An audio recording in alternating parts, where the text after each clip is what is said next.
ఈ అడవి ఎంత శాంతిగా ఉంది. చెట్లు కూడా కోపం మర్చిపోయి నన్ను చూస్తున్నట్టు అనిపిస్తోంది.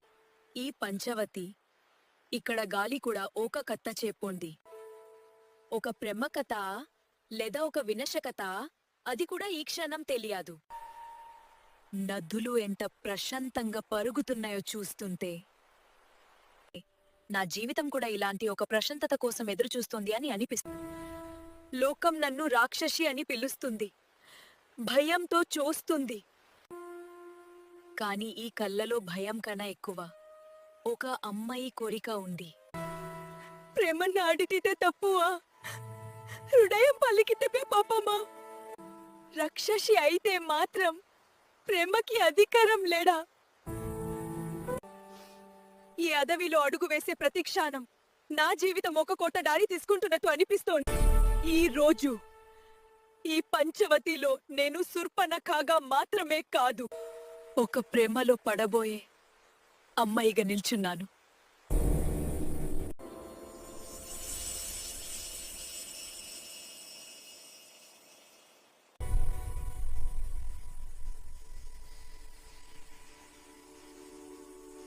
ఈ రూపంలో కోపం లేదు, ఈ ముఖంలో గర్వం లేదు, ఈ కళ్ళలో భయం కూడా కనిపించట్లేదు.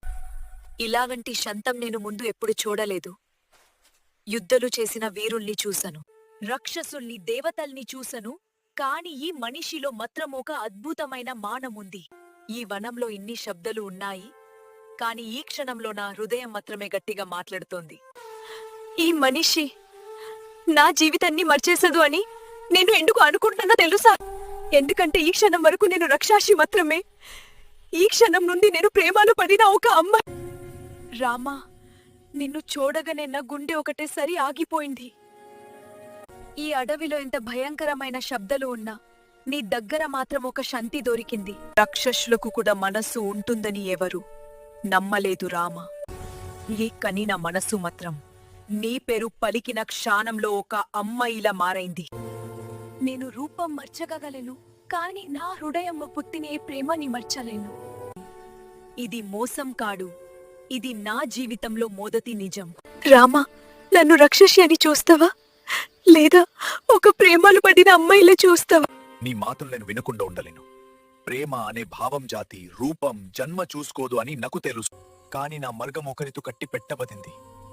నా హృదయంలో సీతాకి ఇచ్చిన స్థానం ఎవరు మరిచాలేరు. నాకు అధికారం కవలి అని కాదు రామా, నీ హృదయంలో ఒక చిన్న కోణం చాలు. ప్రేమ అడిగినా అంతే. నేను ఏమన్నా తప్పు చేశానా? ప్రేమ అడగటం తప్పు కాదు శూర్పణఖ, కాని ప్రేమకి మర్యాద ఉంటుంది. అది బలంతో కాదు, త్యాగంతో నిలబడుతుంది. త్యాగం అంటే ఏంటో రాక్షసి అయినా నేను కూడా తెలుసుకుంటా రామా. కానీ ఈ మనసు నీ దగ్గర ఆగిపోయింది. నేను ప్రేమ పొందలేకపోయినా నా ప్రేమ నిజమని మాత్రం గుర్తుపెట్టుకో.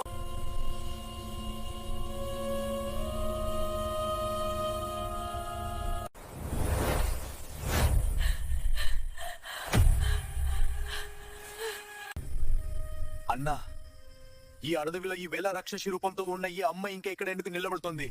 శూర్పణఖ, నువ్వు ఏం మాట్లాడుతున్నావో నీకు తెలుస్తుందా? ప్రేమ పేరుతో మర్యాదని దాటితే అది ప్రేమ కాదు. లక్ష్మణ, ఈ కళ్ళు నా మీద కోపంతో చూస్తున్నాయి, కానీ ఈ గుండెలో ఉన్న భావం నీ బాణకన్నా బలమైనది. నేను యుద్ధం కోసం రాలేదు, నేను రాజ్యం కోసం రాలేదు, ఒక మనసు కోసం వచ్చాను. మనసు ఉండటం తప్పు కాదు, కానీ అది ధర్మం మీద నిలబడాలి. లక్ష్మణ, నీ కోపం నేను అర్థం చేసుకుంటున్నాను, కానీ ఈ క్షణంలో కరుణ కూడా అవసరం.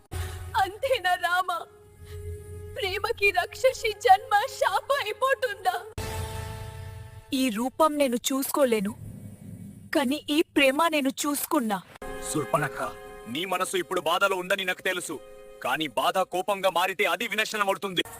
బంధం పట్టుకున్న వ్యక్తి ఈ క్షేత్రాన్ని వదిలి వెళ్ళిపో. ఇది నీ కోసం చెప్పిన లంటి చివరి హెచ్చరిక. హెచ్చరికనా? ప్రేమకి హెచ్చరికలుంటాయా లక్ష్మణ? రామా, నిన్ను ప్రేమించిన ఈ మనసు నీ ధర్మం ముందు ఓడిపోయింది. కానీ గుర్తుపెట్టుకో, రాక్షసి గుండె పగిలితే అది కేవలం ఎదుపు కాదు, అది ప్రాయంకి ఆధారం. నీ బాధ నిన్ను అంధకారంలోకి తీసుకెళ్లుకునే వివేకం నిన్ను కపడలి. వెళ్ళిపో, ఈ క్షణం నుండి శాంతిని చూసే శాంతి నాకు కాడు రామా, నీ జీవితంలో ఈ అడవి నా ఏడుపుని గుర్తుపెట్టుకుంటుంది. ఈ రోజు జరిగింది కథలా కాదు, యుద్ధంకి ముందు జన్మ.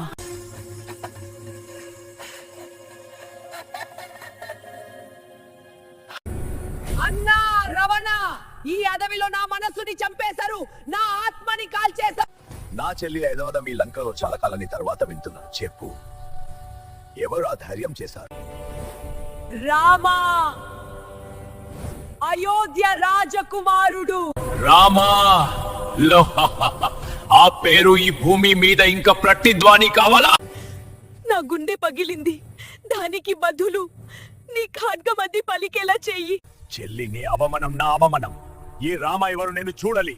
ఒక మనిషి అయితే ఈ లంకకి తల వంచాలి. ఒక్కడే కాడు అన్నా, సీత ఆ రూపం, ఆ పవిత్రత, అది నీ కళ్ళలో పడితే నీ కోపంకి ఆగదు. లక్ష్మణ అనే ఇంకొకడు ఉండదు, కానీ రామ గుండెలో ఉన్న బలాన్ని ఆ అమ్మాయి ధరించింది.